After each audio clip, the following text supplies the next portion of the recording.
moderator. How are you? Very Thank you well. for coming. I'm delighted to be able to do it. Yes, it's so wonderful that you've got so many important people on your panel. Well done.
No, but it's important, Martin, because there's a crisis in Central America that no one sees, only UNHCR. And now And Venezuela is it's growing. According to UNHCR, it has 17% of the applications.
How this works?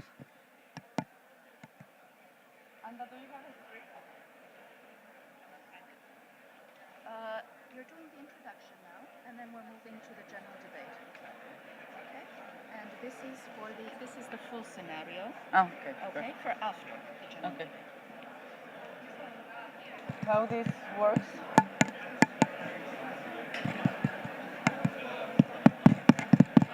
think it works. Hello, dear colleagues.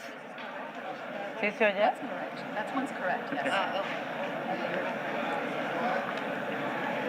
We are about to start our assembly. Please. Nous sommes sur le point de commencer notre assemblée. Veuillez vous installer.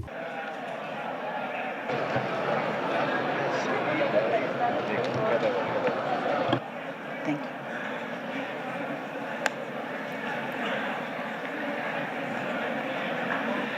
Director General of the International Organization. Monsieur le directeur général de l'Organisation internationale pour les migrations,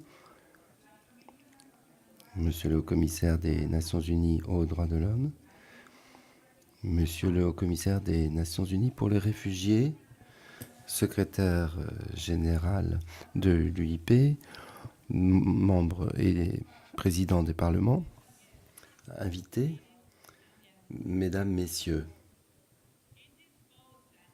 c'est un honneur et une grande responsabilité pour moi de m'adresser à cette assemblée aujourd'hui pour la première fois en qualité de présidente de l'UIP. Je ne puis pas vous dire à quel point je suis ravi de présider une assemblée qui a choisi d'examiner le sujet de la migration, qui est le thème maintenant de sa discussion générale. C'est un sujet qui me tient à cœur, comme vous pouvez l'imaginer. En tant que Mexicaine, j'ai été témoin de tragédies familiales qui ont touché mon pays et mes pays voisins, les pays voisins du Mexique. Car beaucoup essaient de migrer vers le nord, pour eux-mêmes ou pour leurs enfants. Des drames comme ceux que nous avons connus. Il y a eu Brian Zoller qui a quitté le Honduras en 2014 avec $9 à peu près sur lui. Il a vendu un lapin qu'il avait lui-même tué dans la banlieue de Tegucigalpa. Ensuite, il s'est fait attaquer et il a traversé la rivière à la nage pour éviter d'être repéré par les gangs locaux et par les gardes-frontières mexicains. Ensuite, il est monté sur le fameux train La Bestia, qui est un moyen de transport traditionnel pour les migrants non autorisés qui vont à la frontière des États-Unis. On sait parmi les migrants que ce train, si vous entrez dedans vivant, vous risquez d'en ressortir comme une momie. Et il a vu des choses que personne dans sa vie ne devrait voir dans sa vie.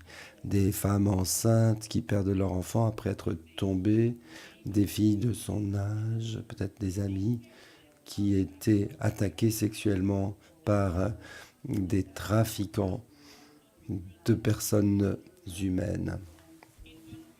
En un mot, une violence extrême. Toutefois, malgré son enfance brisée, Brian a essayé de quitter le pays. Et il n'est pas le seul, il y en a des millions qui essayent de partir pour aider leur famille restée au pays. Mesdames, Messieurs, je voudrais rendre hommage à la présence des responsables de l'OIM, du HCR et du Haut-Commissariat aux droits de l'homme des Nations Unies. Merci d'être venu malgré votre ordre du jour très chargé. Ce matin, nous allons pouvoir vous entendre. Plus tard, nous aurons aussi la chance d'entendre le directeur général de l'OMS lors d'une session interactive. Et le directeur général de l'Organisation pour la lutte contre les armes chimiques. En 2018, c'est l'année pour la migration et pour les réfugiés. C'est l'année quand les deux pactes mondiaux, celui sur la migration et celui sur les réfugiés, seront adoptés par la communauté mondiale.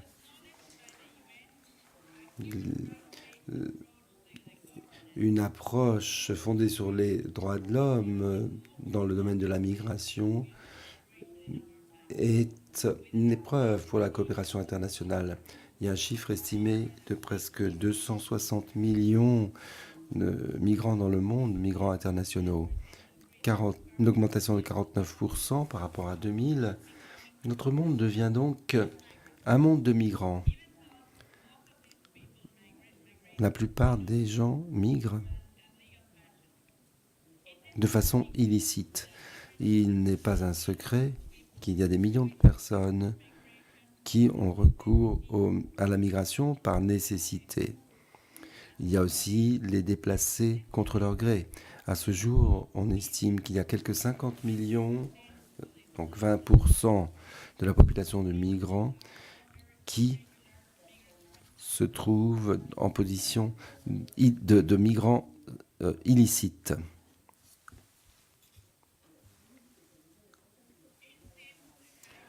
Il semble très probable que nous allons peut-être dépasser le pic historique de presque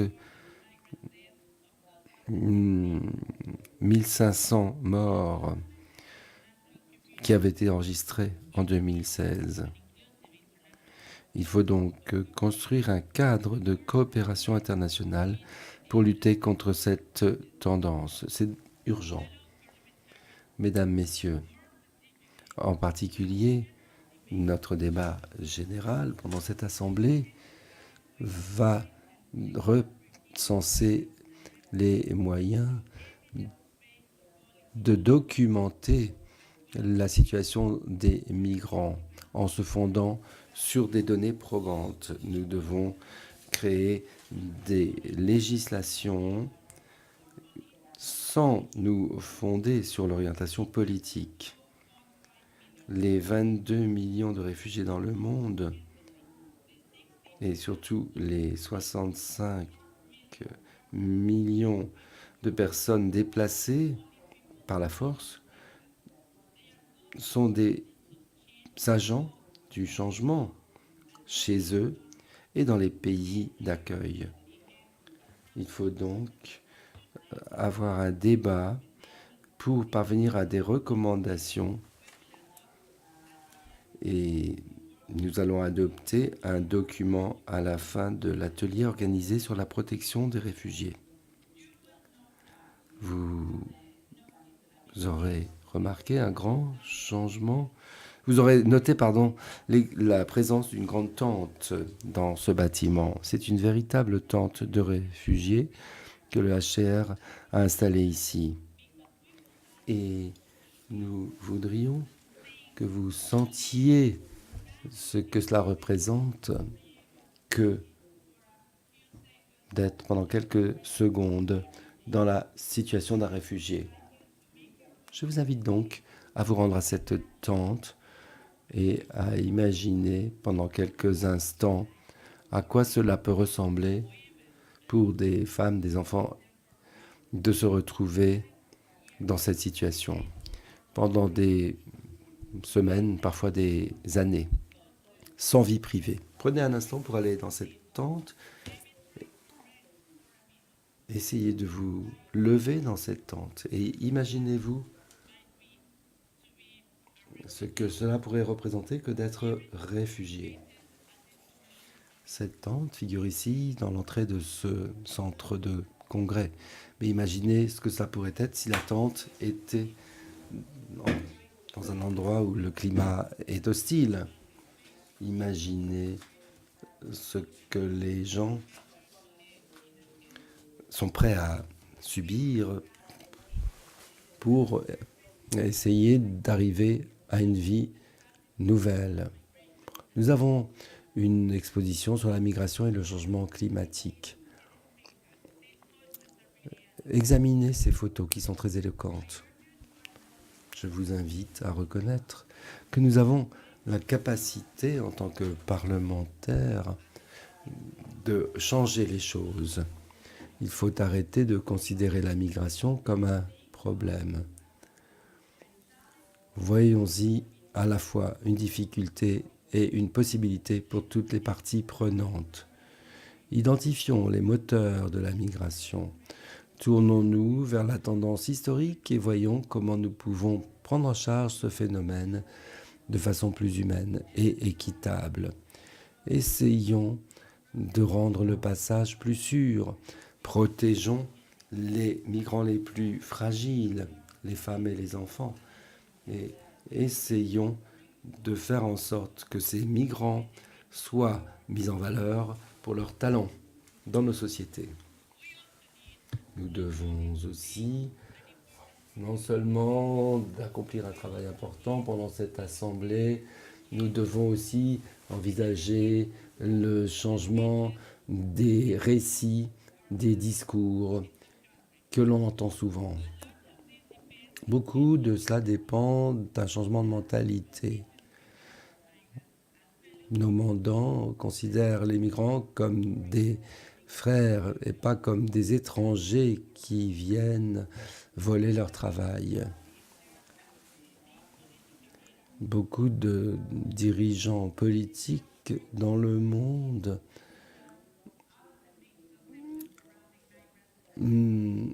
expriment des opinions, mais il faut lutter contre les préjugés.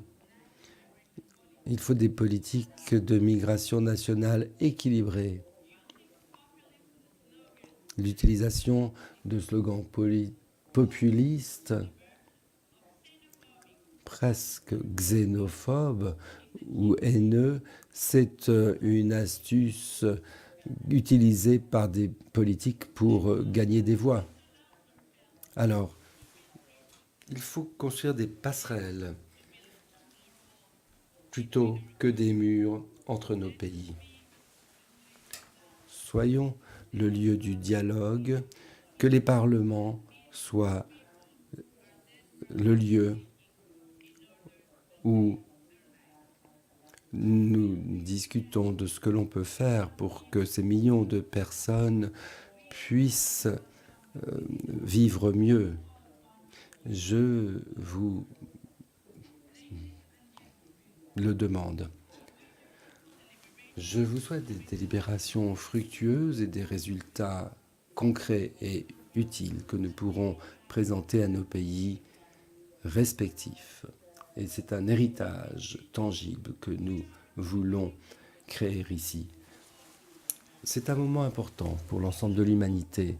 Les pactes mondiaux sur la migration et les réfugiés sont une occasion formidable de changement, de donner une chance à l'humanité pour qu'elle se souvienne que nous sommes tous des frères et des sœurs, pour nous rappeler que nous pourrions aussi nous trouver dans la même situation. Au commissaire, directeur général, c'est une assemblée très importante de l'UIP. Nous allons entendre 69 intervenants. 149 pays sont représentés avec leurs délégations. Nous avons ici un nombre de participants record. Presque 1500 personnes sont ici, des parlementaires, le personnel, des représentants d'organisations, d'ONG. C'est un moment extrêmement important pour nous. Nous savons que vous faites un effort considérable pour que ces pactes deviennent réalité. Vous accomplissez un travail formidable pour que les droits de l'homme deviennent une réalité. En tant que parlementaire, permettez-nous de participer à l'exécution de ce devoir. Nous œuvrons à la ratification de ces pactes. Nous sommes responsables de la législation nationale en matière de droits de l'homme. Nous sommes responsables des priorités budgétaires. C'est à nous de demander des comptes au gouvernement. Les parlementaires peuvent être des agents de changement très importants. Nous sommes engagés, nos esprits, nos âmes, nos mains sont là pour améliorer notre monde. Changeons le monde, ça changera ici, au sein de nos communautés. Je donne la parole à notre président, notre modérateur et à nos invités spéciaux.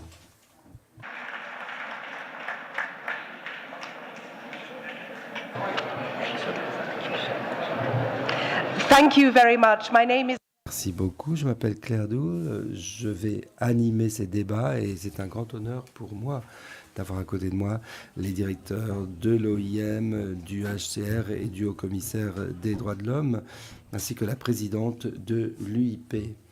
C'est une des questions les plus urgentes maintenant que nous allons aborder et à la fin de cette matinée, il y aura une séance de questions-réponses. En effet, c'est une très bonne occasion de vous entendre. Président Quaver, je vois sur la base des statistiques que vous avez données que c'est quelque chose que vous prenez à cœur et que c'est très important pour vous que l'UIP participe à ce débat. Oui, comme je l'ai dit, l'UIP a traité ces difficultés liées à la migration et aux réfugiés au comité des droits de l'homme pendant nos assemblées, nos auditions annuelles, dans nos résolutions. Donc nous attendons avec impatience la participation des hauts-commissaires et du directeur général. Et nous sommes ravis d'être ici parce que nous voulons tout faire pour que ces pactes mondiaux soient mis en œuvre. Merci beaucoup. Je vais peut-être d'abord donner la parole au directeur général de l'OIM. Nous avons vu qu'il y a des difficultés dans la façon dont nous prenons en charge la migration. Monsieur, pouvez-vous nous dire comment vous envisagez ces difficultés actuelles? Merci beaucoup, Madame le modérateur, Madame la Présidente, Monsieur le Secrétaire général, chère Gabriella, cher Martin. C'est un grand honneur d'être parmi vous ce matin et je vous félicite d'avoir choisi comme thème du débat général le thème des migrants et des réfugiés. Je crois que nous devons être plus à l'écoute des parlementaires que vous êtes pour ouvrir le dialogue sur ces questions importantes. Permettez-moi d'apporter des précisions importantes. Aujourd'hui, nous constatons qu'il y a plus de migrants que jamais auparavant.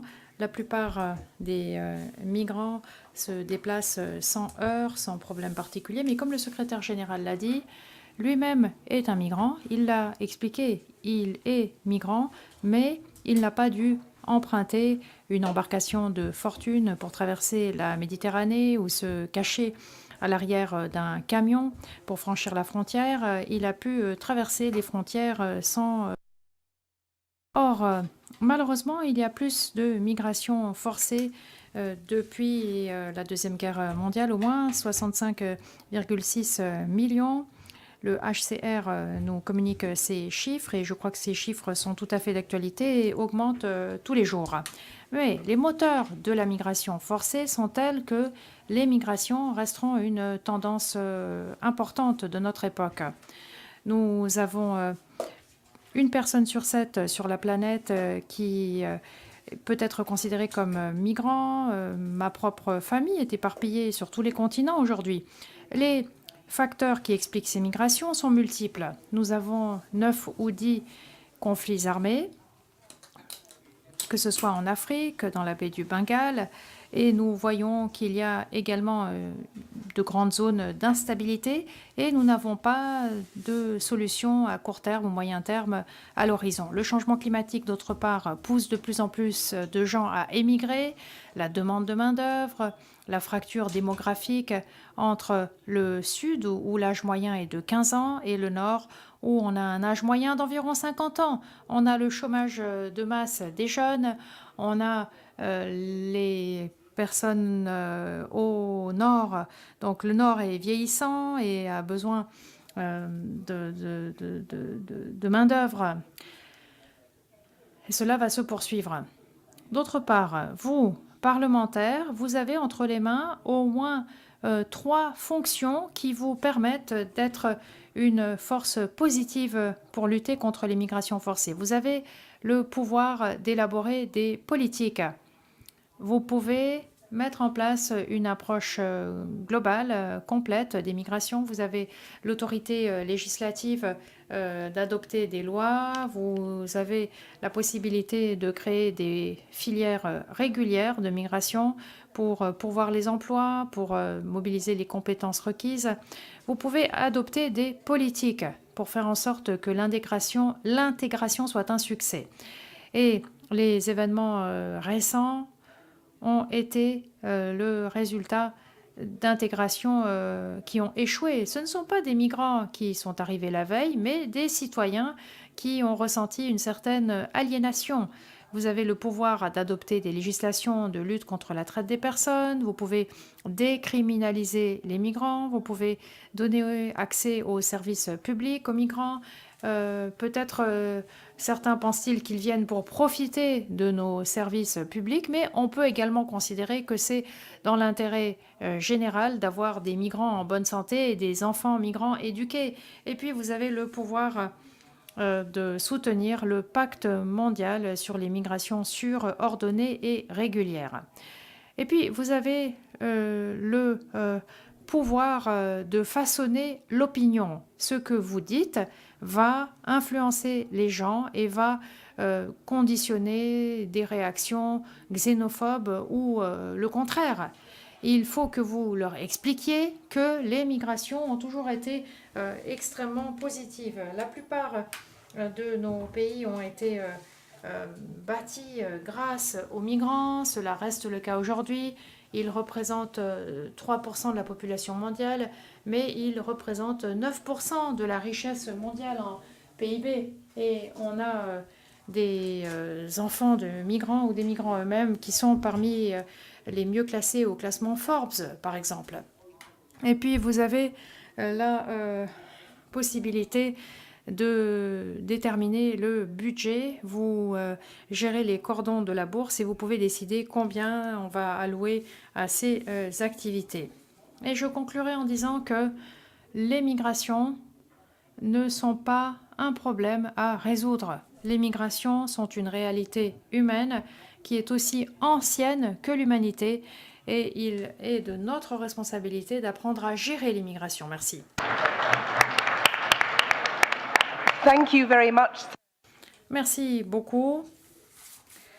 Merci d'avoir été aussi précis sur la responsabilité des parlementaires.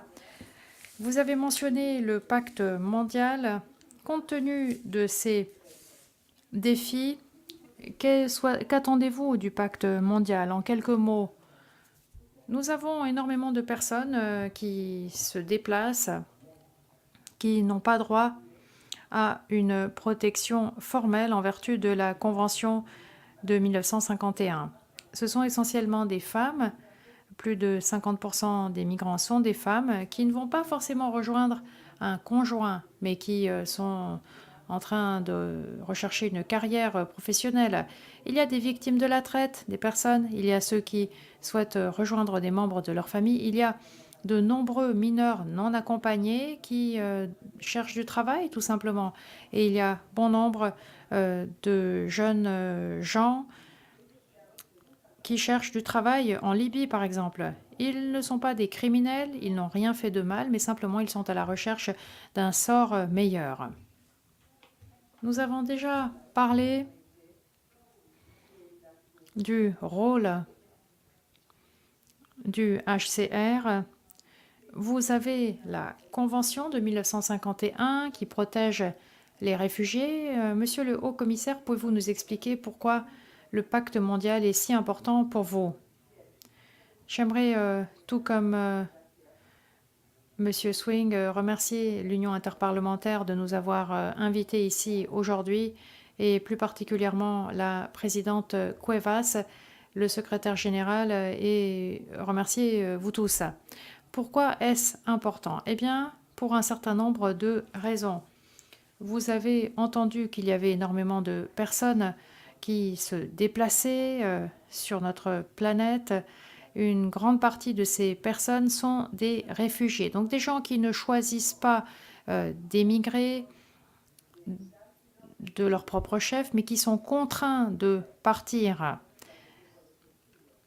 et qui ne peuvent pas rentrer dans leur pays d'origine, qui doivent rester en exil car ils risqueraient leur vie ou parce qu'ils n'ont plus la protection de leur État. On estime qu'il s'agit là de pratiquement 70 millions de réfugiés au total, un chiffre sans précédent si on prend les statistiques de ces dernières décennies.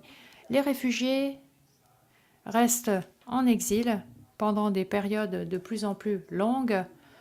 On a énormément d'estimations, 15 à 20 ans en moyenne, donc toute une génération. Et comme l'ambassadeur Swing l'a dit, les flux migratoires sont de plus en plus mixtes et complexes à traiter et pour toutes ces raisons, on a donc besoin de ces deux pactes. Et d'autre part, nous ne pensons pas qu'il s'agit là d'une crise qui touche uniquement les pays riches.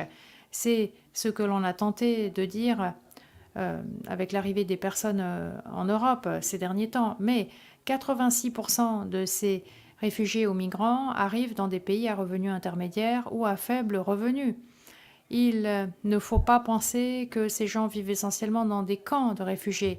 La plupart des réfugiés vivent dans des villes et ils sont aux côtés de la population locale. Ils sont mélangés à la population locale, ce qui entraîne des défis. Il y a énormément d'exemples qui montrent que les pays hôtes, malgré des ressources limitées, accueillent de nombreux réfugiés et ont des politiques d'ouverture. Je songerai notamment à l'Iran et au Pakistan pour les réfugiés afghans, ou le Bangladesh pour les réfugiés du Myanmar, ou l'Ouganda pour les réfugiés de tous les pays voisins, l'Équateur pour les réfugiés colombiens, etc., etc. Et je ne ferai pas justice à tous ceux qui s'impliquent avec des politiques progressistes. Mais nous voyons également qu'il y a une recrudescence de l'exclusion. Parfois, c'est l'exclusion physique. Parfois, on va parquer des personnes dans des camps. On a également des restrictions législatives dans différents pays du monde, y compris dans les pays du Nord. Et on voit également des pratiques de refoulement. On va renvoyer les gens vers des situations dangereuses. Donc, pour discuter, donc le fait de discuter de ce pacte est très important et je dirais même urgent.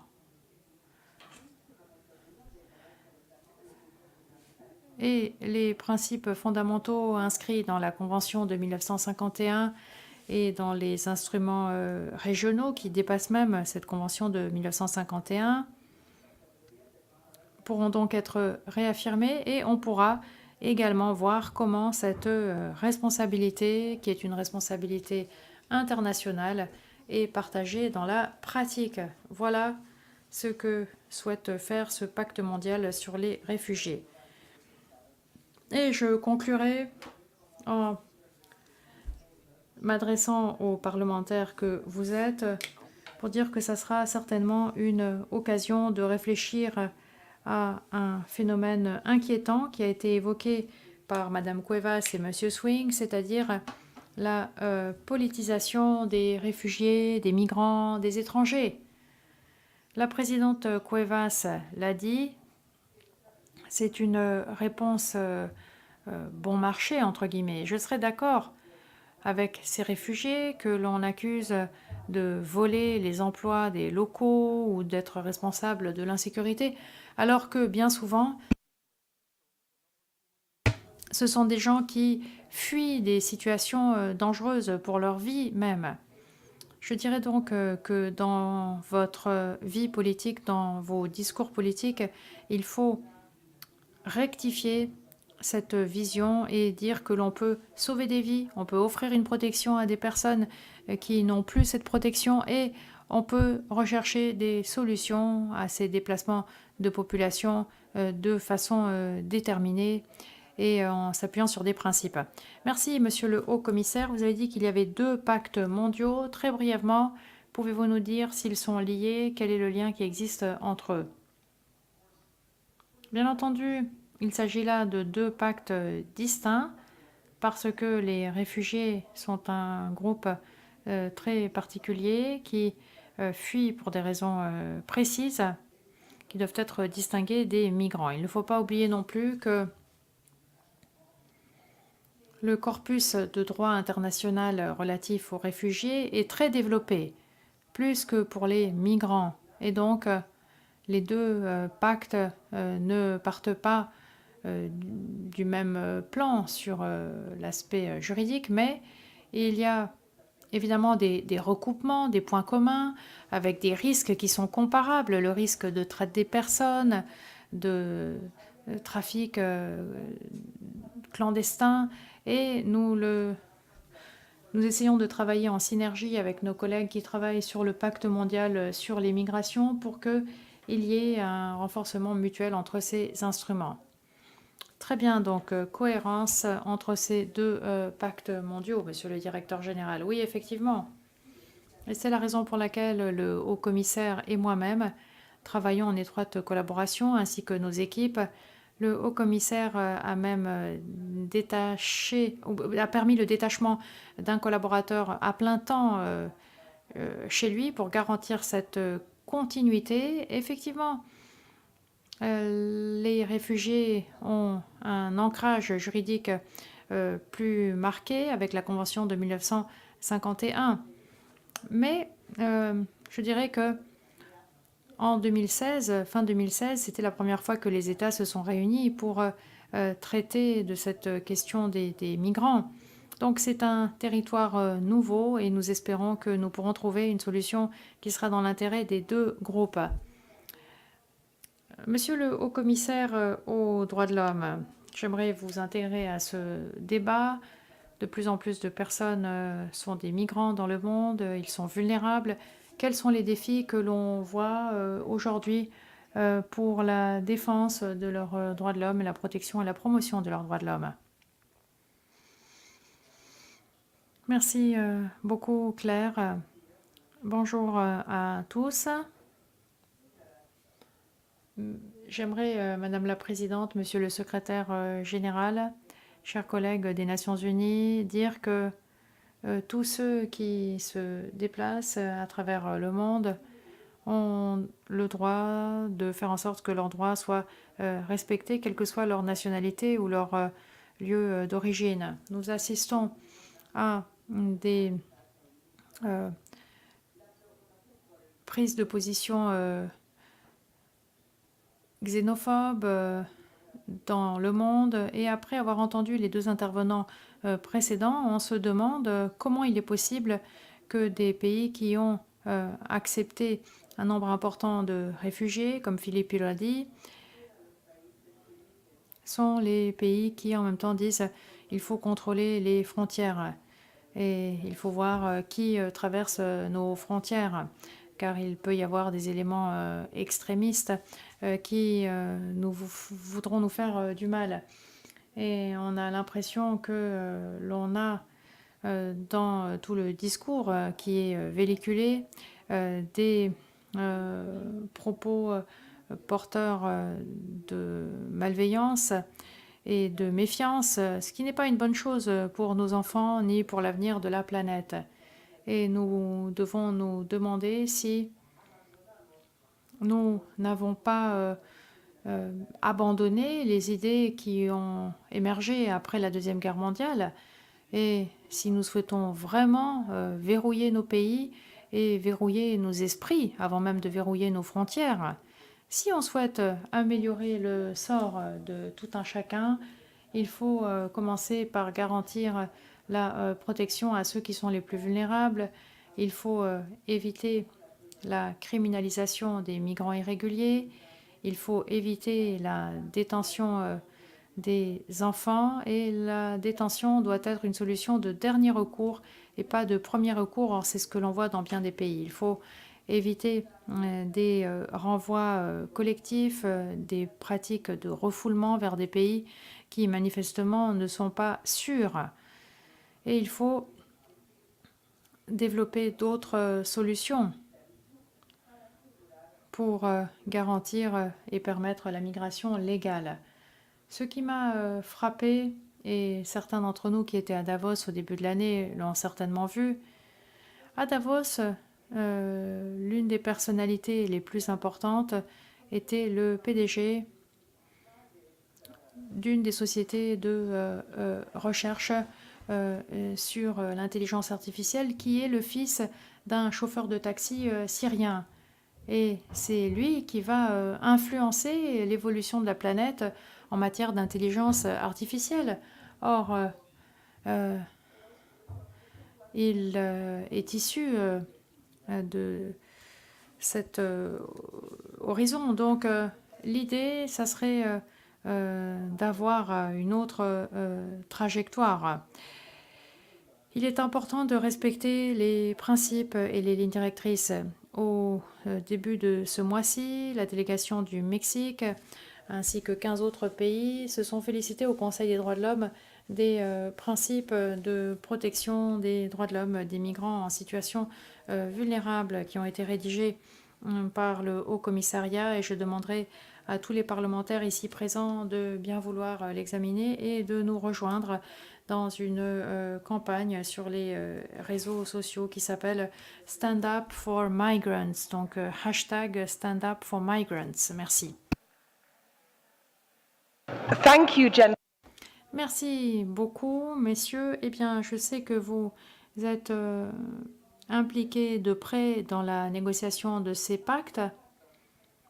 Alors, j'aimerais poser quelques questions rapidement et je commencerai par le directeur général de l'OIM. Quel est le défi principal dans les consultations actuelles pour le pacte qui vous concerne? Eh bien, je dirais que le principal défi, c'est de décider ce qui se passera une fois qu'on aura un pacte mondial. On aura à ce moment-là un document de consensus, mais la question est comment va-t-on donner suite à ces engagements? Alors, il va falloir une conférence d'examen, un processus d'examen tous les 3 ou 4 ans, tout simplement pour faire le point de notre action. Est-ce qu'on a réduit le nombre de décès en Méditerranée et à la frontière entre les États-Unis et le Mexique? Est-ce qu'on a réduit le nombre des victimes de la traite? Est-ce qu'on a pu poursuivre en justice des passeurs, des trafiquants? Et puis, il faudra un élément de renforcement des capacités parce que certains pays vont s'engager, mais ils n'auront pas vraiment les moyens de tenir leurs engagements. Et puis, il faudra poursuivre le dialogue sur les points qui ne peuvent pas être réglés dès maintenant. Par exemple, comment peut-on résoudre la situation inextricable entre nos amis européens qui souhaitent augmenter les retours de migrants et d'autre part les pays africains qui souhaitent qu'il y ait plus de voies légales d'entrée en Europe. Voilà un problème qu'on devra résoudre et si le pacte ne le permet pas, eh bien il faudra poursuivre le dialogue. Effectivement, il faut que l'on prenne des décisions au niveau international, mais ensuite qu'on les traduise dans les politiques nationales. Monsieur le Haut-Commissaire, si je peux vous demander ce que vous entrevoyez comme problème majeur dans les consultations sur votre pacte à l'heure actuelle. Je crois que les défis se font l'écho de ceux qui viennent d'être évoqués par Bill Swing. On a différents groupes d'intérêt, différentes parties prenantes qui discutent du pacte et ils essayent de réconcilier leurs attentes. Dans le cas des réfugiés, on a d'une part les pays qui accueillent un grand nombre de réfugiés et puis on a les priorités, les attentes des pays qui sont des donateurs. Notre ambition, grâce à ce processus, c'est de surmonter cette dichotomie avec les donateurs d'une part et les pays d'accueil de l'autre, pour avoir un sentiment de responsabilité partagée, où tout le monde joue un rôle, bien entendu. Et je crois que nous devons encourager d'autres formes de coopération.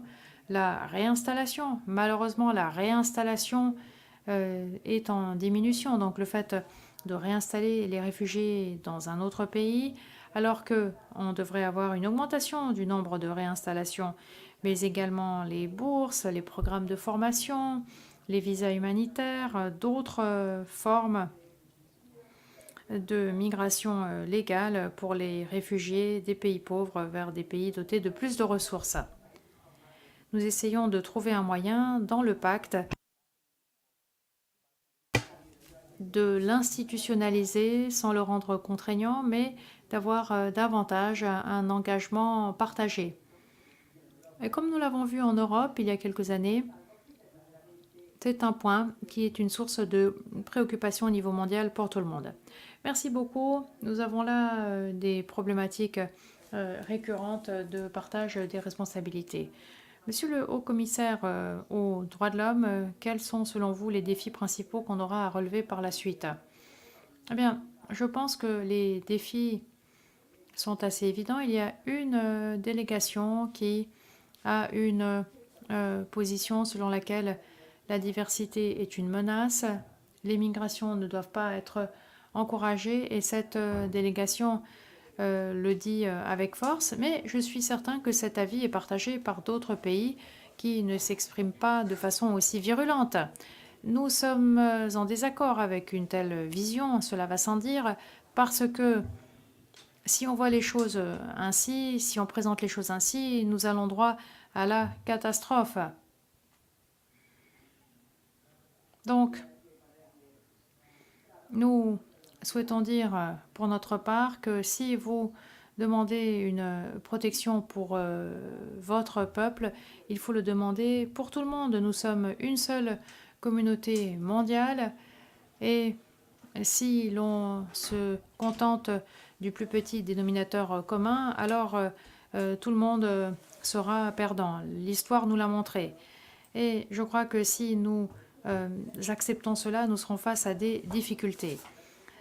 Si l'on accepte qu'il faut refuser la diversité et que l'intolérance se généralise, eh bien, c'est très problématique et il faut une réponse de la part des gouvernements et de la part des parlements dans le monde.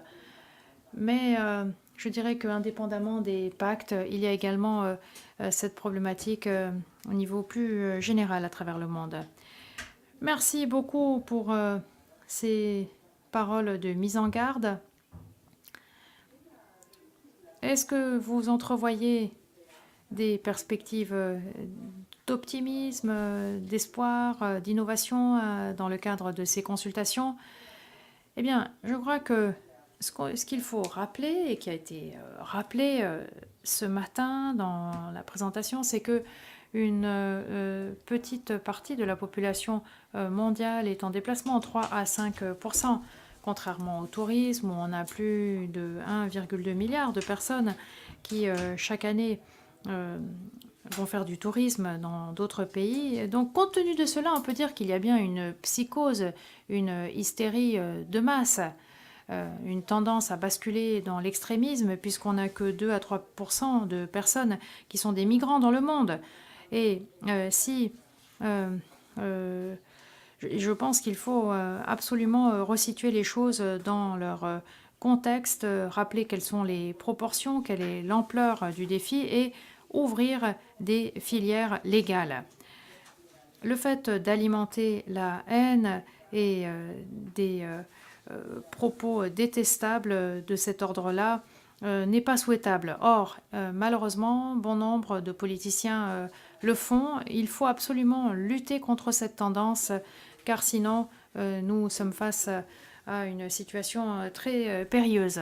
Merci. Merci beaucoup. Monsieur le haut-commissaire pour les réfugiés, est-ce que de votre côté, vous entrevoyez des solutions innovantes de collaboration avec le secteur privé, les communautés locales ou autres qui nous permettraient d'être optimistes et de penser que nous échapperons à la catastrophe qui a été esquissée par le haut-commissaire aux droits de l'homme? Oui, je crois que ces solutions innovantes concerne un aspect important de la situation. Comme je l'ai dit précédemment, ce n'est pas une crise qui concerne les pays riches, mais essentiellement les pays qui ont des ressources limitées. Par conséquent, nous devons faire en sorte d'aider ces pays-là en priorité. Et ce qui m'encourage, c'est de constater que des institutions comme la Banque mondiale ou la coopération pour le développement bilatéral s'impliquent. Or, jusqu'ici, ils ont peu participé aux efforts de prise en charge des réfugiés car on a toujours considéré que c'était là des situations humanitaires.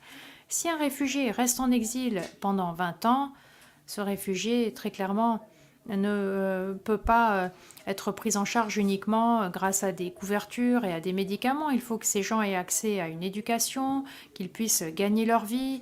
Il faut également aider les communautés qui les accueillent. Donc les organisations d'aide au développement se mobilisent autour de ce pacte. Et je me félicite de constater que nous avons également un intérêt marqué de la société civile, des milieux universitaires, du secteur privé, des villes à travers le monde. Et il est important d'envisager ce pacte comme intéressant l'ensemble de la société et pas uniquement les États et les organisations internationales. Et c'est la raison pour laquelle votre participation, votre intérêt sont essentiels pour le succès de cette entreprise. Monsieur le directeur général, où voyez-vous des signes encourageants dans la négociation et les consultations sur ce pacte mondial? Eh bien, le pacte mondial est une source d'inspiration pour moi parce qu'il représente un résultat sans précédent. Ce pacte mondial sur les migrations sûres, ordonnées et régulières est tout à fait inédit. Et de mon point de vue, et je m'adresse là aux parlementaires que vous êtes parce que vous détenez les clés, vous pouvez nous aider. Nous avons besoin de votre aide par la suite pour que vous commenciez à modifier les discours véhiculés dans l'opinion publique qui sont toxiques. Nous savons tous que les migrants ont toujours été bénéfiques pour les pays d'origine, les pays de destination et également pour les migrants eux-mêmes. Or, maintenant, on constate qu'il y a des discours de haine toxiques qui se répandent, qui minimisent leur contribution. Or, dès que les migrants sont régularisés, dès qu'ils payent des impôts, ils vont rapidement rembourser leur accès aux services publics. Et d'autre part, nous devons apprendre à gérer et à accueillir la diversité. Je ne veux pas gâcher votre journée, mais à l'OIM, nous considérons que tous les pays du monde, pratiquement, vont devenir plus multiculturels, multi-ethniques, multi-religieux et multilingues. Donc, nous sommes face à certains pays qui, de façon ironique, tentent de protéger des sociétés qui n'existent plus. Tous les pays sont multiculturels et multiethniques aujourd'hui. Et enfin, nous devons faire des efforts pour trouver des politiques à long terme, pas simplement mettre des emplâtres sur des jambes de bois, mais ne pas nous cantonner aux politiques de visa que nous avons à l'heure actuelle, mais être plus innovants. Very much. So, yeah. Merci beaucoup. Nous comprenons très clairement votre appel lancé aux parlementaires. Je me tournerai vers le haut-commissaire aux droits de l'homme. Quel est votre message, le message que vous aimeriez adresser à cette Assemblée s'agissant de la protection et de la défense des droits de l'homme?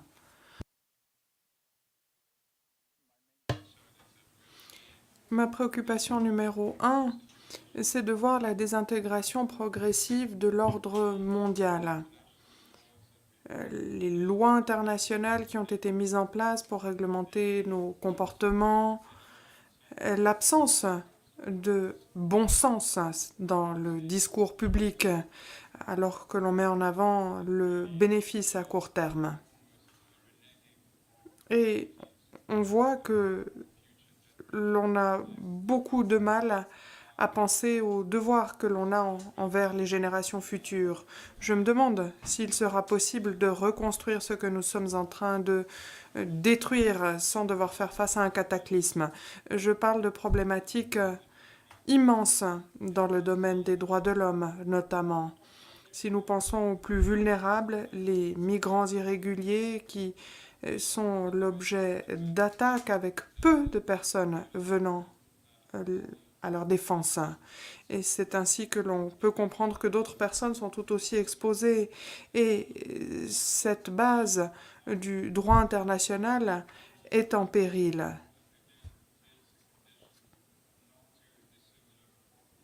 Et on pourrait faire le parallèle avec ce que nous avons vu dans des siècles précédents. Au bout du compte, nous avons besoin de lois. L'être humain n'est pas fiable. On ne peut pas se fier complètement à lui. L'être humain n'est pas à l'écoute. Il ne suit pas ses propres consignes. Nous avons besoin de lois pour réglementer nos comportements. C'est l'appel que je lance à tous les parlements. Vous jouez un rôle crucial par rapport aux instruments des droits de l'homme. Ce sont des obligations contraignantes qui s'imposent au judiciaire, à l'exécutif et également aux assemblées nationales. Aidez-nous à protéger vos peuples. Merci. Thank you very Merci beaucoup, Madame la Présidente. Au tout début de cette session, vous disiez que les parlements voulaient s'engager, voulaient être impliqués et vous vouliez qu'ils jouent un rôle plus important, surtout dans le cadre du pacte mondial, que les parlements aient un rôle plus important, qu'ils soient plus impliqués. Tout à fait. Nous devons participer activement à ce processus. Alors, pour le pacte mondial, nous sommes représentés. Nous avons fait partie de la réunion faisant le point à Puerto Vallarta avec l'OIM et nous avions d'ailleurs une délégation plurielle qui nous représentait, représentant différents groupes géopolitiques. Nous avons, avec le HCR, également participé à une réunion très importante en décembre. Donc oui, nous participons activement, mais comme l'a dit le directeur général, cela ne suffit pas. Nous aurons des pactes mondiaux qui vont se concrétiser, mais tout ne s'arrêtera pas là. La suite sera très importante. Comment allons-nous entraîner des changements, des modifications, des progrès dans les législations nationales? Il faut également bien comprendre que les priorités doivent se voir prises en compte également dans les budgets. C'est une responsabilité des parlements, là aussi. Il faut également comprendre que les discours xénophobes, les discours de haine ne sont pas une réponse appropriée en temps de crise ou lorsque l'on se retrouve face à des problèmes. C'est une solution de facilité. On esquive ces responsabilités. En tant que politique, en tant que parlementaire, nous représentons les citoyens. Mais nous devons également être des exemples dans notre prise de décision, dans notre prise de parole. Il faut, dans un premier temps, réagir à des faits. C'est pour cela que nous voulions un débat général sur ce thème. Prendre des décisions fondées sur des arguments liés à des preuves, à la réalité, pas uniquement à des sentiments ou des impressions.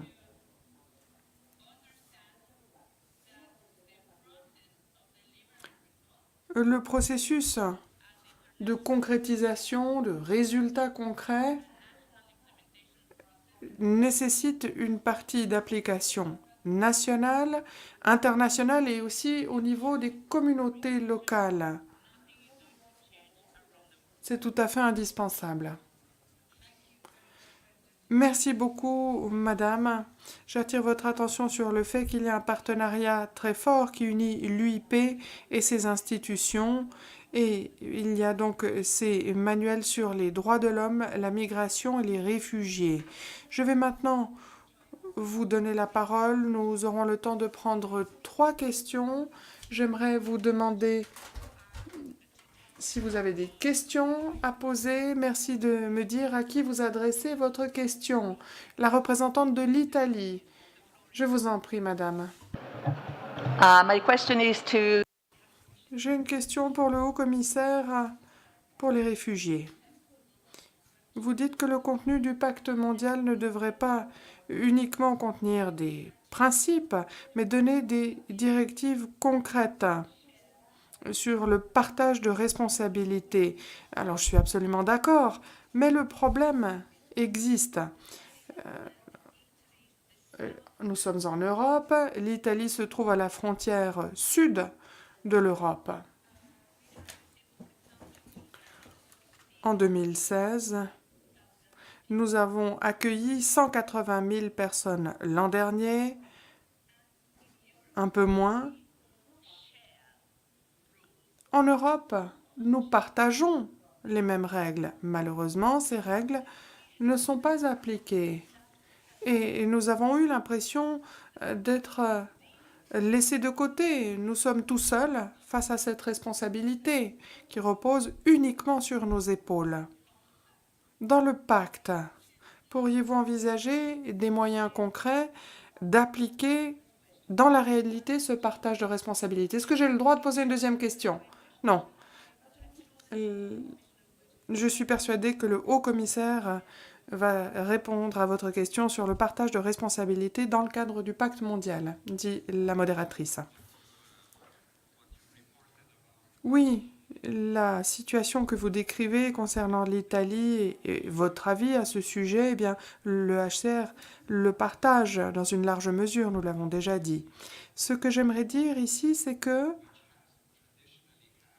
l'Europe, historiquement, s'est dotée de systèmes très avancés pour accorder l'asile, accueillir les réfugiés, accorder l'asile et partager ses responsabilités. Mais il semble que toute cette construction, toute cette structure s'est effondrée lorsque des personnes sont arrivées en grand nombre depuis 2016. Et depuis lors, mon prédécesseur et moi-même avons insisté sur le besoin de constituer dans une union politique comme l'Union européenne, où de telles décisions peuvent être prises, on n'est pas obligé d'aller à l'Assemblée générale, que l'on se dote de mécanismes de partage de responsabilités, entre autres avec le système de réinstallation approuvé par l'UE en 2015, mais très peu appliqué dans moins de 20% des cas. Le message que j'enverrai, c'est de dire l'Europe doit prouver son rôle de premier ordre et montrer qu'elle arrive à appliquer un système de partage de responsabilités. Par le biais du pacte mondial, nous proposons des suggestions très concrètes sur la manière dont cette responsabilité peut être mise en commun, partagée. Et là, il n'y a pas que le partage de responsabilités, il y a également des questions de qualité de la législation, l'abolition du refoulement. Il s'agit de mener le débat sur une base positive sans établir d'exemples négatifs. Et les pays qui ont moins de ressources les mettront en avant lorsque nous leur demanderons de prendre davantage de responsabilités dans le domaine de l'asile. 3 pays, Kenya, Argentine et Afghanistan, se sont inscrits, et le Venezuela. Nous allons donc prendre ces questions et nous mettrons un terme à la discussion, parce que vous devrez passer à votre débat interactif et je suis sûre que vous avez hâte de pouvoir y participer. Le Kenya, pour commencer, à qui aimeriez-vous adresser votre question? 1 minute.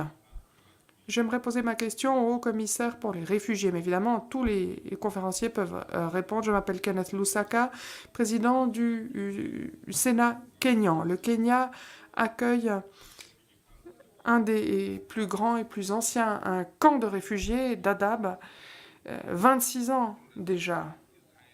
Ce camp est saturé, 600 000 personnes, avec une capacité de 90 000. Comment le Haut-Commissariat peut aider un pays comme le Kenya, qui a des ressources limitées, face à un tel fardeau?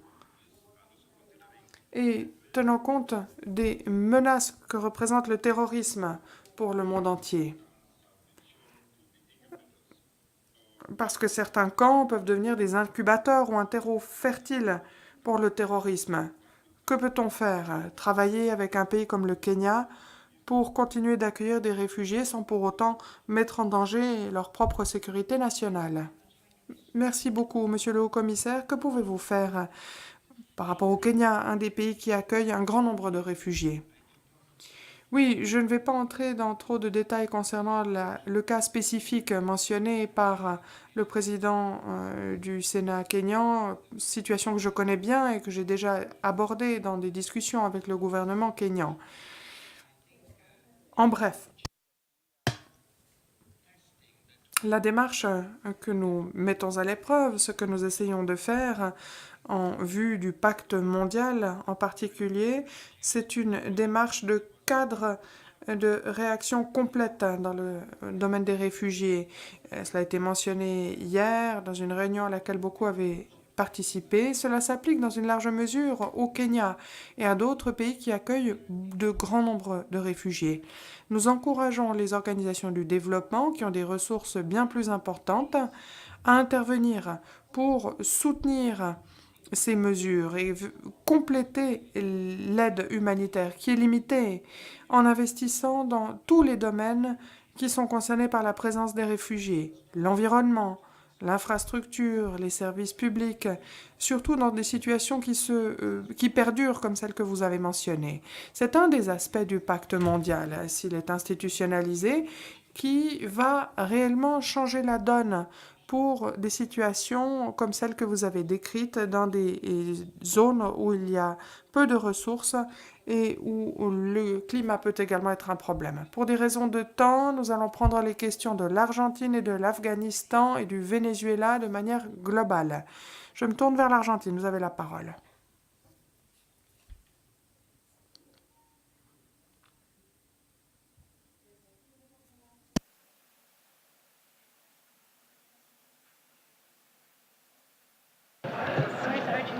I don't hear a question.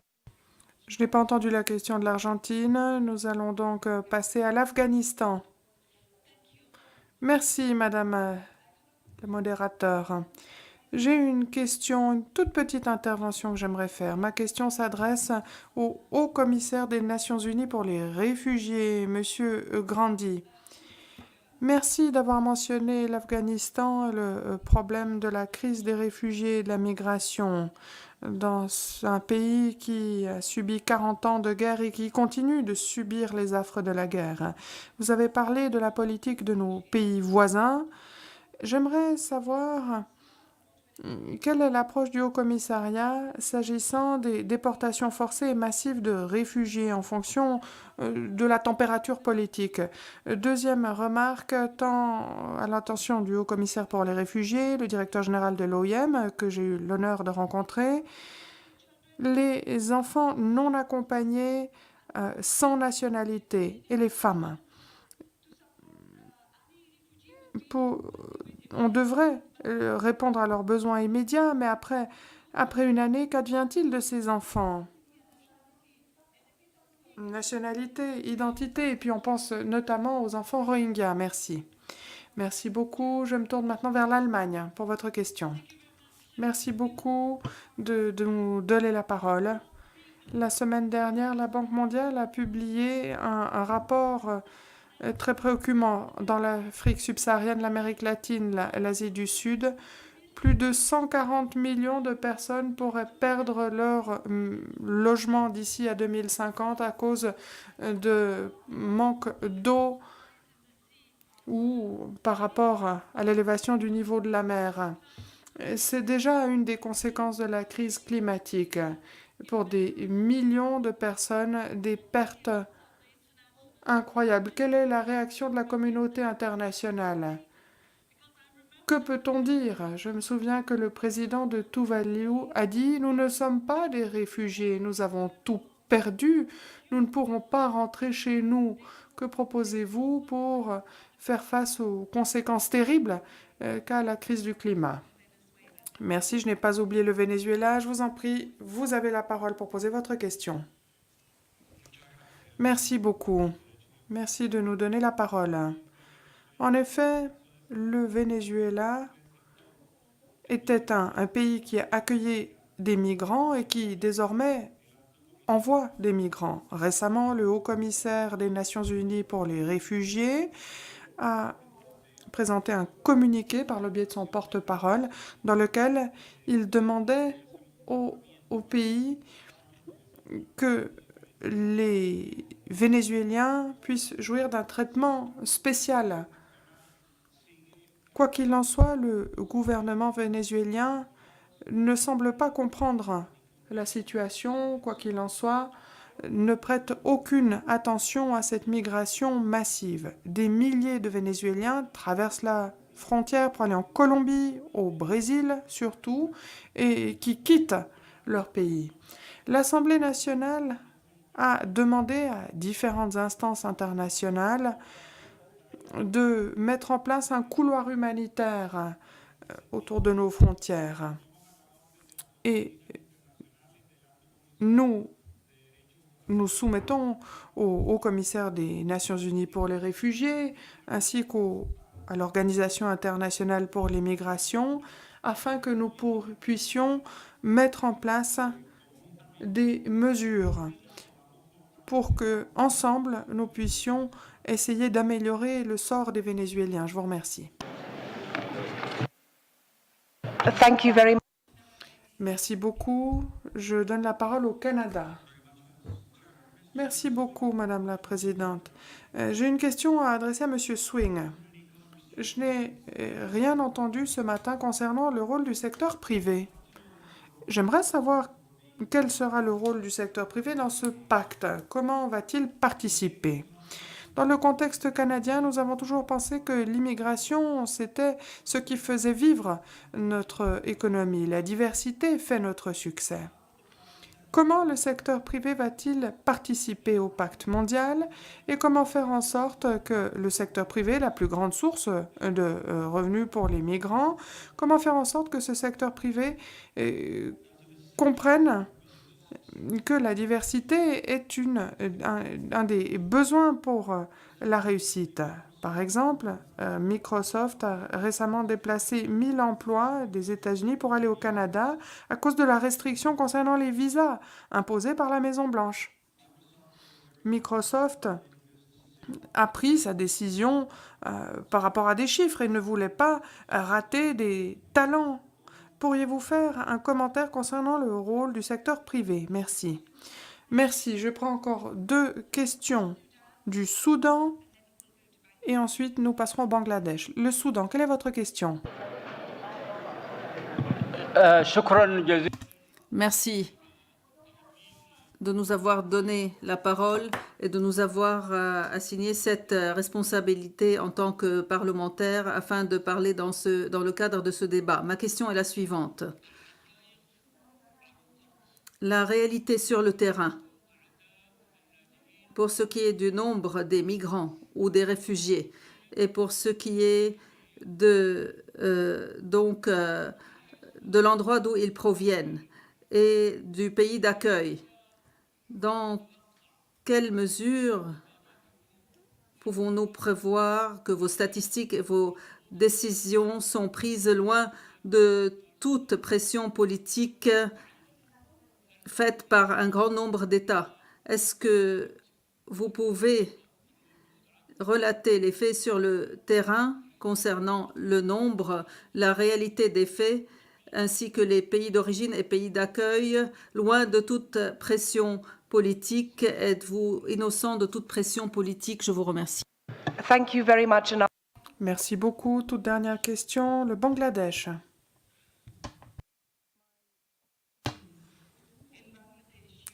Au Bangladesh, nous accueillons plus d'1 million de réfugiés Rohingyas.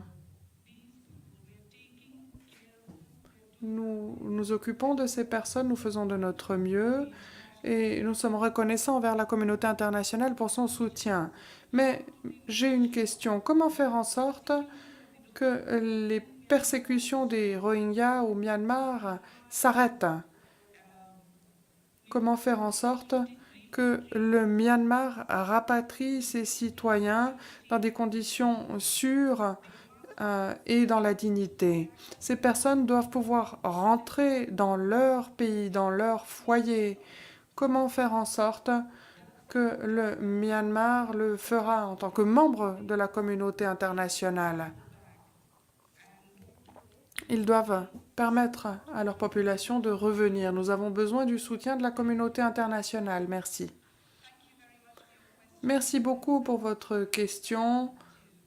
Je vais maintenant me tourner vers nos conférenciers et leur demander de répondre. Monsieur le haut-commissaire pour les réfugiés, nous avons la question de l'Afghanistan concernant la déportation et le sort des enfants non accompagnés.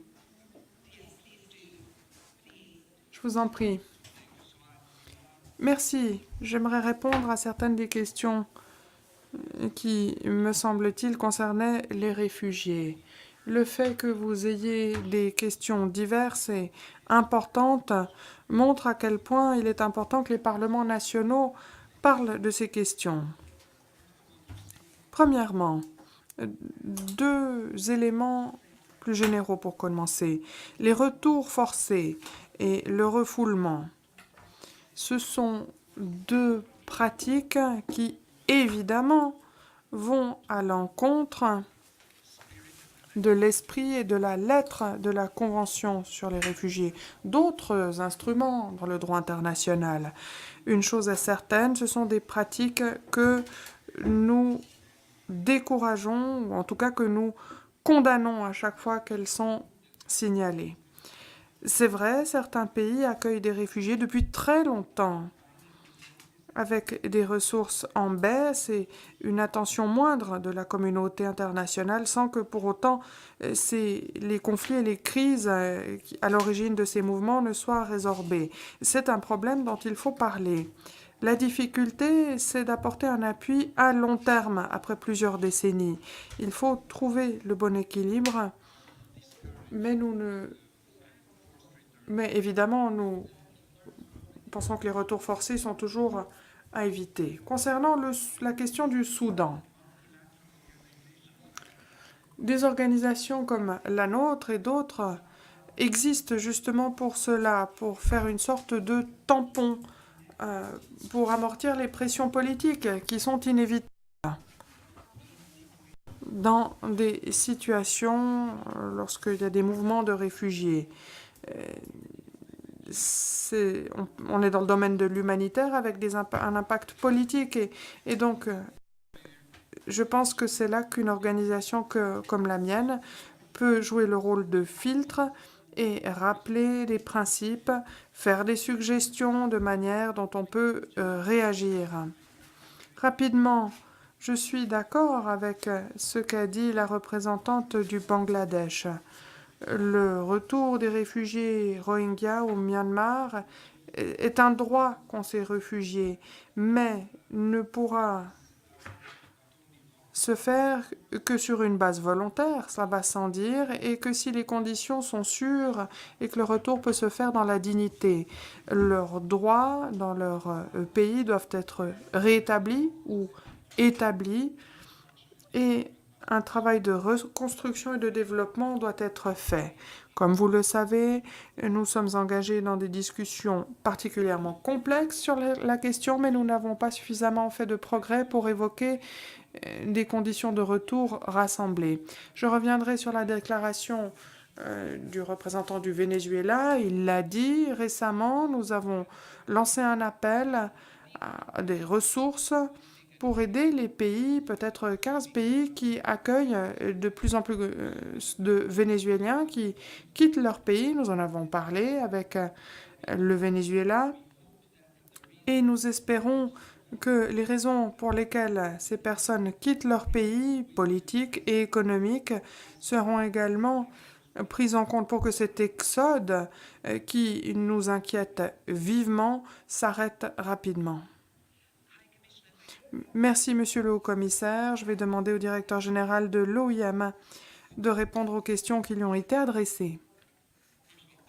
Tout d'abord, merci beaucoup. C'était des questions excellentes et je ne saurais leur rendre justice dans le temps qui m'est imparti. J'aimerais dire 4 choses en regroupant les questions qui m'ont été posées. Premièrement, je crois que nous devrions tous soutenir le nouveau programme de prévention du secrétaire général. J'ai parlé de 9 ou 10 conflits armés d'Afrique de l'Ouest jusqu'à l'Asie du Sud. Certains de ces conflits auraient pu être prévenus. J'en suis convaincu si nous avions une réaction plus rapide. Le Sud-Soudan en est un exemple parlant. Je suis convaincu que certains auraient pu être prévenus, la Libye notamment. Nous devons prendre le travail de prévention plus au sérieux. Premier point. Deuxième point, nous devons avoir un certain recul, et les 2 hauts-commissaires vous ont donné ces perspectives. Nous n'avons jamais suffisamment pensé aux voisins de la Libye et aux voisins de la Syrie, qui ont maintenu leurs frontières ouvertes, ce qui a eu un coût énorme, coût économique et politique. 1,5 million de migrants en 2015-2016 qui sont venus vers le nord, c'est moins d'1% de la population européenne. Mais en l'absence d'une politique complète de migration et d'asile, c'est ce qui s'est passé.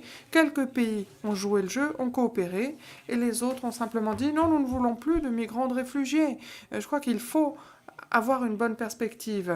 Notre collègue du Kenya, le Kenya accueille un grand nombre de réfugiés depuis des années, le Soudan, l'Éthiopie et d'autres pays.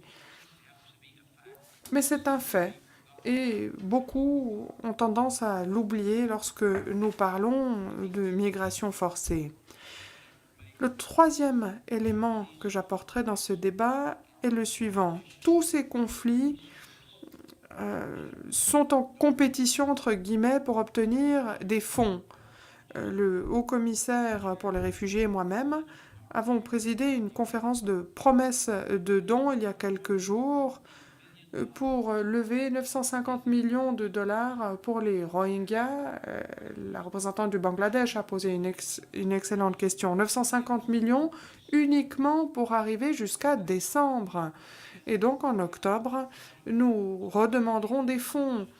La solution est clairement de savoir comment les Rohingyas pourront rentrer dans leur foyer traditionnel dans des conditions de sécurité et de dignité, dans des conditions durables. Finalement, la question des changements climatiques. Oui, c'est une question qui prend de l'ampleur. Certaines nations insulaires dans le Pacifique commencent à acheter des terres dans d'autres pays en pensant à l'élévation du niveau de la mer. Il s'agit d'adaptation, il faudra en faire davantage pour être prêt à ce qui va inévitablement arriver. Merci. And if I can ask the High Commissioner for Human Merci. J'aimerais m'adresser au commissaire aux droits de l'homme pour savoir quelles sont ses réactions. Eh bien, simplement, suite à ce qu'a dit la délégation du Kenya, évidemment, chaque État a pour obligation de protéger ses propres citoyens des activités terroristes. Toutefois, il faut être prudent et placer cela dans une perspective. Les terroristes peuvent beaucoup nuire aux États et à la communauté internationale. Mais c'est très rare qu'ils cassent un État. L'État peut s'effondrer, mais la façon dont un État répond aux menaces terroristes pas seulement la façon dont un État réagit au flux de migrants, ce doit être mis en avant régulièrement. Je suis d'accord avec mes collègues pour saluer la position du Kenya et de tous les gouvernements mentionnés ici. Il y en a bien d'autres aussi qui ont été mentionnés.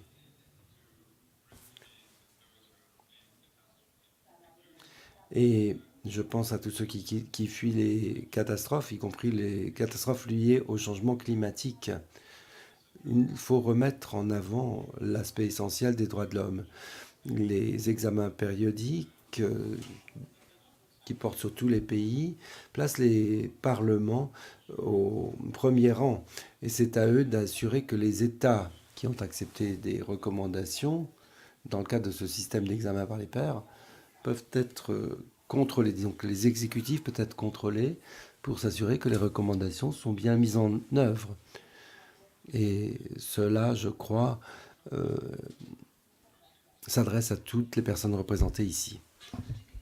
Merci. Et pour conclure ce débat très vivant, je vais demander aux intervenants une phrase.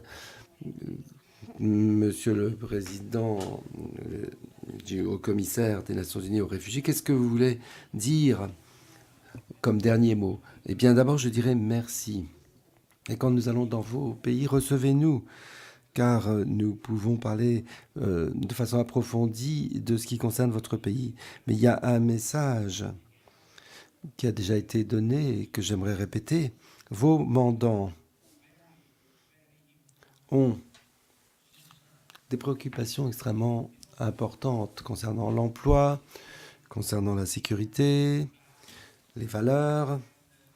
Et jamais nous ne pouvons sous-estimer la gravité de ces préoccupations. Il faut les traiter, mais ne résister à la tentation facile qui est de répondre à ces préoccupations en déplaçant la responsabilité vers les personnes qui n'ont pas de responsabilité dans la création de chômage, d'insécurité, d'une baisse des valeurs. Parce qu'ainsi, vous aggravez la situation. Vous sapez le sens de l'humanité qui est la valeur fondamentale qui nous rapproche.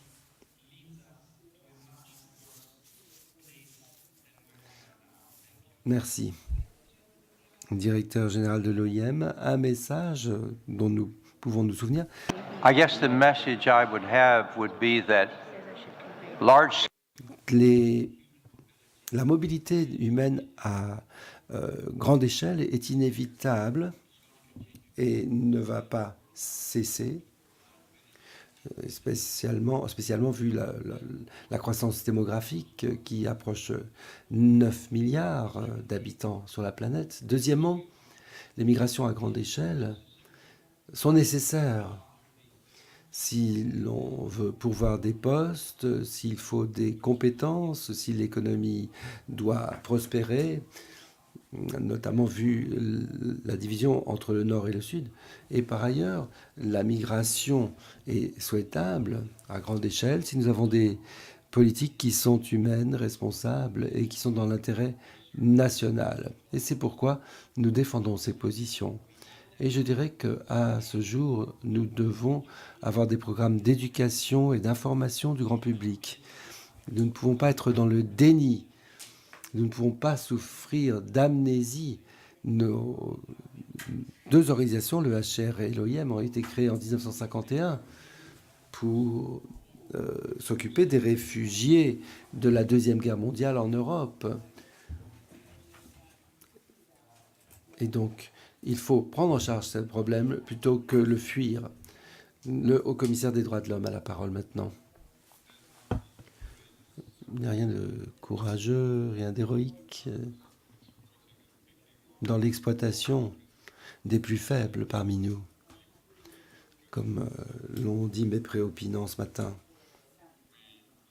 Nous devons assurer que le monde est humain, généreux, un monde où il y a des politiques plus humaines et où il n'y a pas davantage de divisions. Assez d'entre nous ont souffert de catastrophes. sinon pas aujourd'hui ou dans l'histoire récente, au moins dans les 100 dernières années.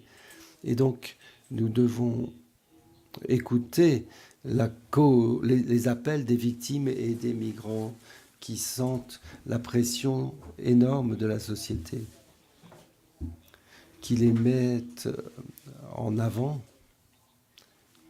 Alors que l'on oublie parfois les conséquences des décisions prises à New York. Merci.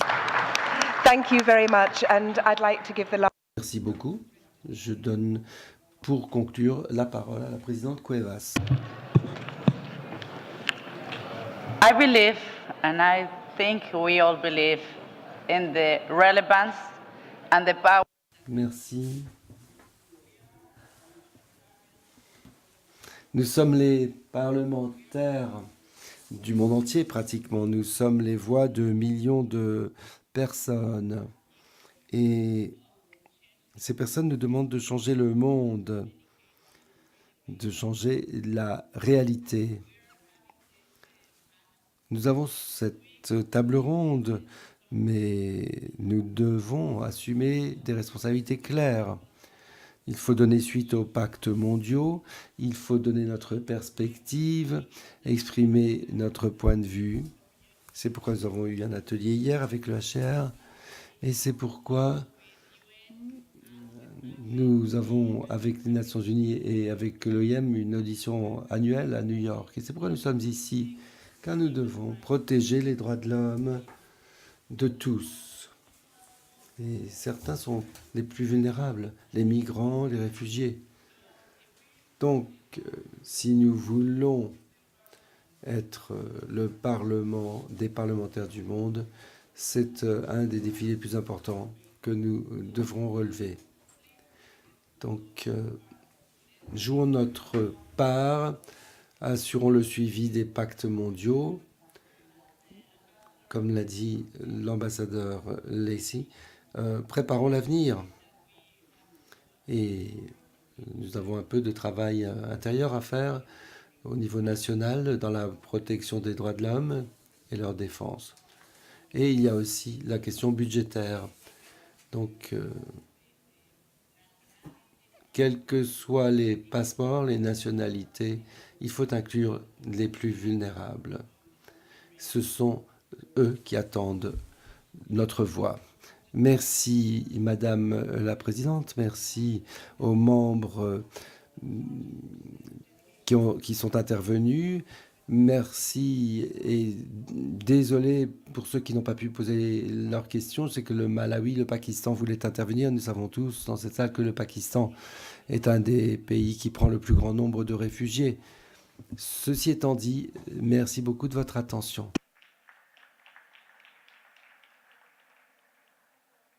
And in the name of IPU, I will... Au nom de l'UIP, je voudrais faire un joli cadeau. C'est une assiette avec la représentation du siège de l'UIP. Merci à tous d'avoir fait cet effort considérable de venir un dimanche matin ici. Merci.